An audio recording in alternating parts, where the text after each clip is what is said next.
But when we look at the narrative of the birth of Jesus Christ, Matthew introduces this portion of Scripture to us by saying that it took place in this particular way.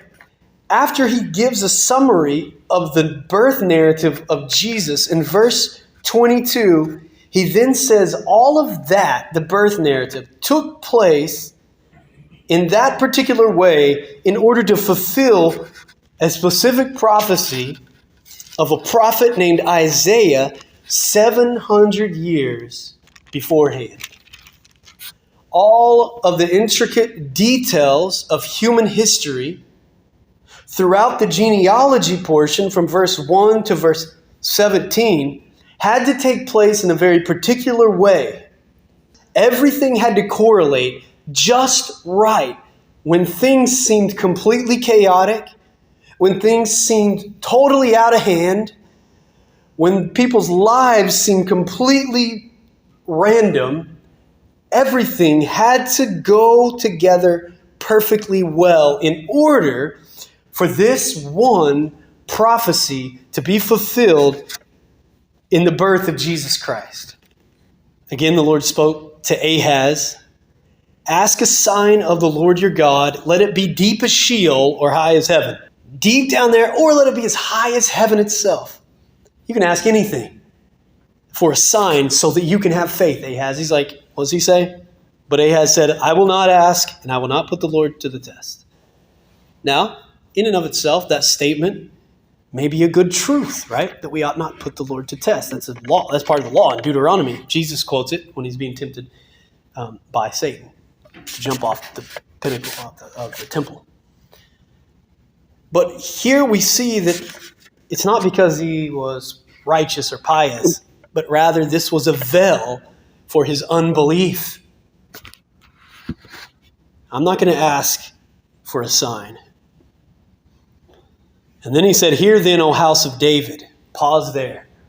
Now God is going from speaking directly to an individual, Ahaz, kind of zooming out and giving general direction of speech now to the house of David in general.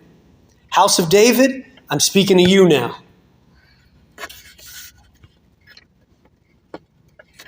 Is it too little for you to weary men that you weary my God also?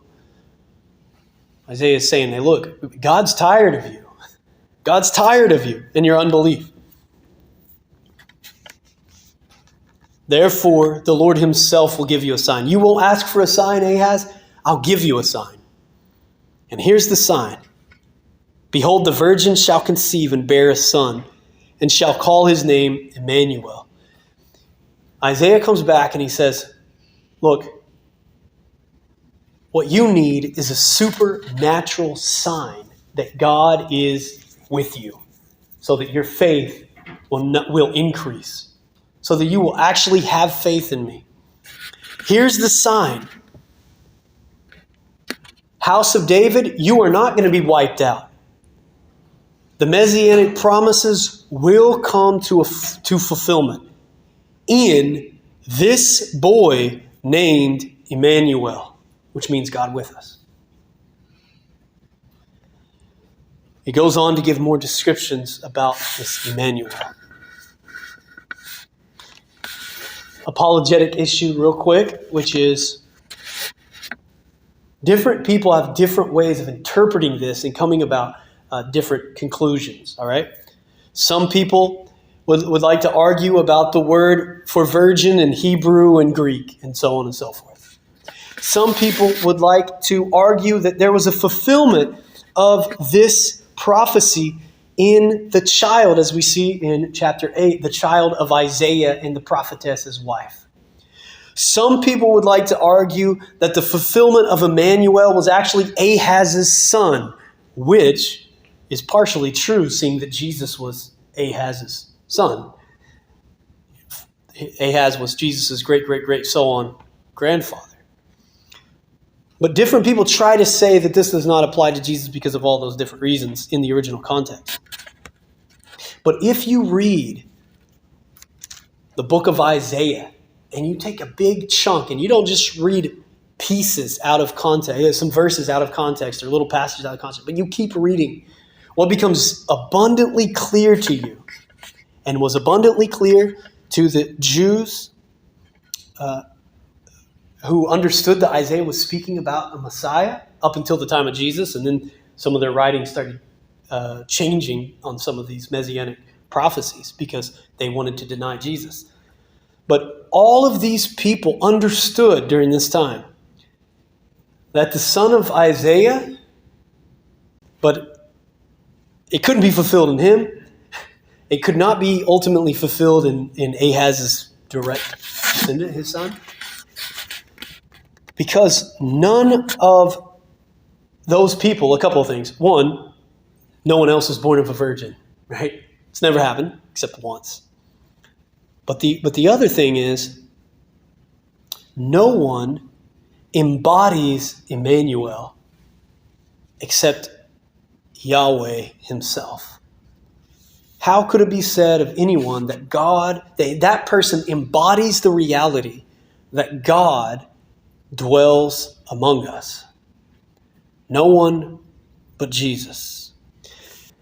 Because I believe there's only one fulfillment per prophecy. In other words, the word fulfillment, the term fulfillment means, I always picture like a cup. It's filled to the brim.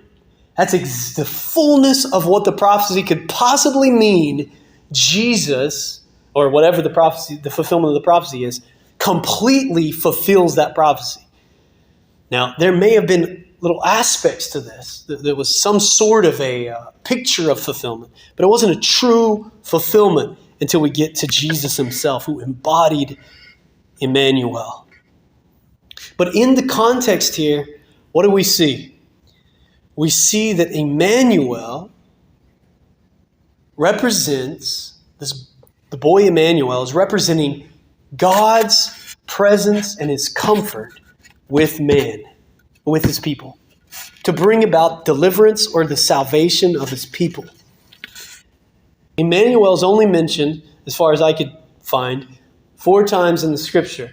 Right there in 7:14, Isaiah 7:14. Also in chapter 8, verse 8, and then in verse 10.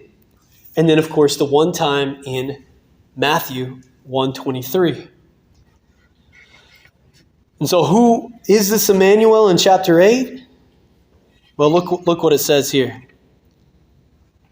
I'll just read some of this in chapter 8. The Lord said to me, take a large tablet and write on it in common characters belonging to Mahir Shalal Hashbaz. And I will get reliable witnesses, Uriah the priest and Zechariah the son of Jabarakiah, to attest for me. And I went to the prophetess, and she conceived and bore a son. Then the Lord said to me, call his name Mahir Shalal Hashbaz. For before the boy knows how to cry, my father or my mother, the wealth of Damascus and the spoil of Samaria will be carried away before the king of Assyria. So remember, Damascus is the capital city of Syria. And Samaria is the capital city of Israel. And it says that this boy's name, who's not Emmanuel, the name's not given to him Emmanuel, but it's given this other name, this Hebrew name, that actually means, it means the spoil speeds or the prey hastens. In other words, the spoil that's coming from Damascus, from Syria, and from Israel is going to be carried away quickly to the king of Assyria. That these people who are coming up against the people of God, the enemies of the people of God, they're going to be totally destroyed, and all of their riches and spoil will be carried away before the king of Assyria. The Lord spoke to me again, because this people has refused the waters of Shiloh that flow gently, and rejoice over Rezin and the son of Remaliah. Therefore, behold, the Lord is bringing up against them the waters of the river. This is the Euphrates River. God says, look, I have this beautiful, soft flowing stream that can meet all of your needs, but yet you reject that stream.